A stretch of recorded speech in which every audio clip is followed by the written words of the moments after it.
So I just wanted to show a couple of new little guys that I got recently.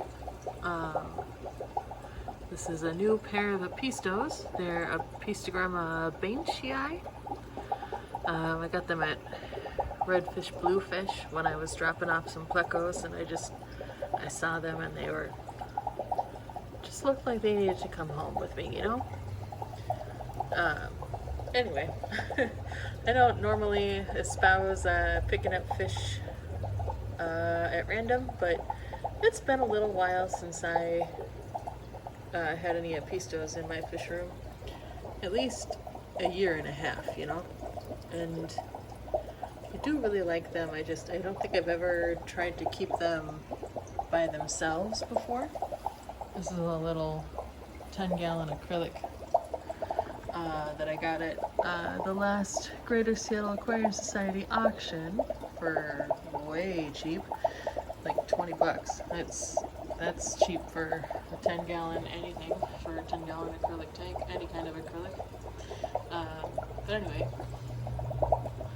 so I just wanted to show these guys off. When they were in the store, they were in a tank with like a bunch of probably their brothers and sisters, and they were all just kind of crowded into a tank and trying to hide, and they were all just black, just super black.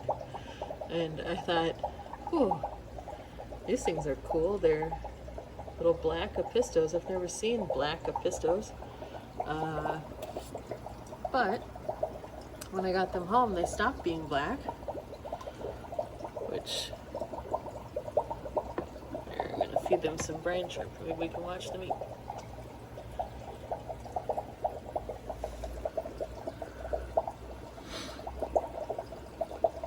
And they've started coloring up. Now they're still small, so they're not, I'm going to zoom in.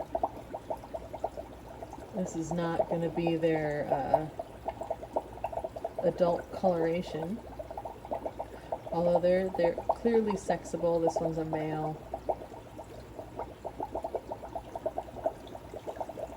And that's the female. She's a little bit shyer.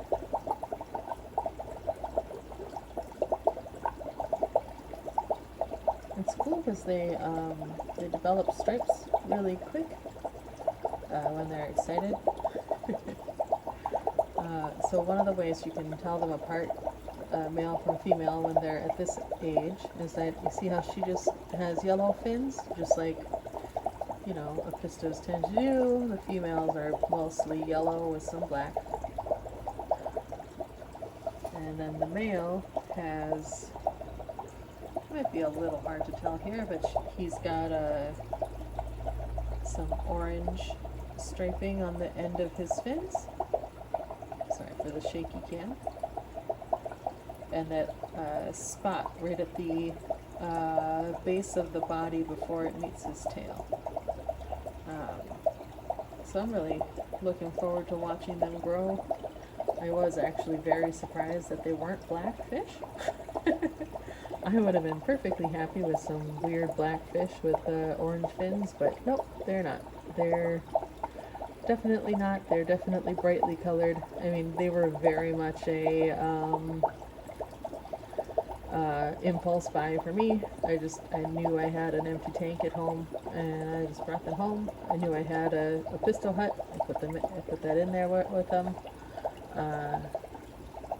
And then I just chucked a bunch of hornwort in there. And a little bit of duckweed, because, you know, me and my duckweed. But yeah, that's a nice little tank. They seem to appreciate when I come around, even if they're like still trying to figure out if they should be scared of me or not. But every time I come by, I give them some food.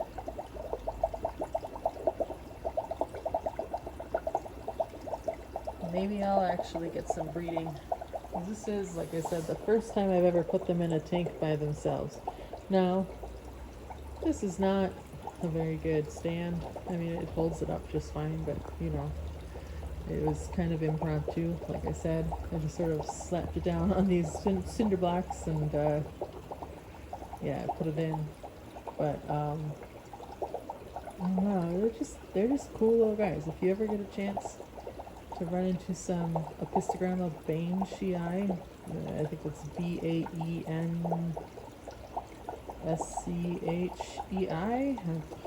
I'll have to look it up before I make the title for this. They're pretty cool. Pretty cool little fish. I haven't tried keeping them with other fish.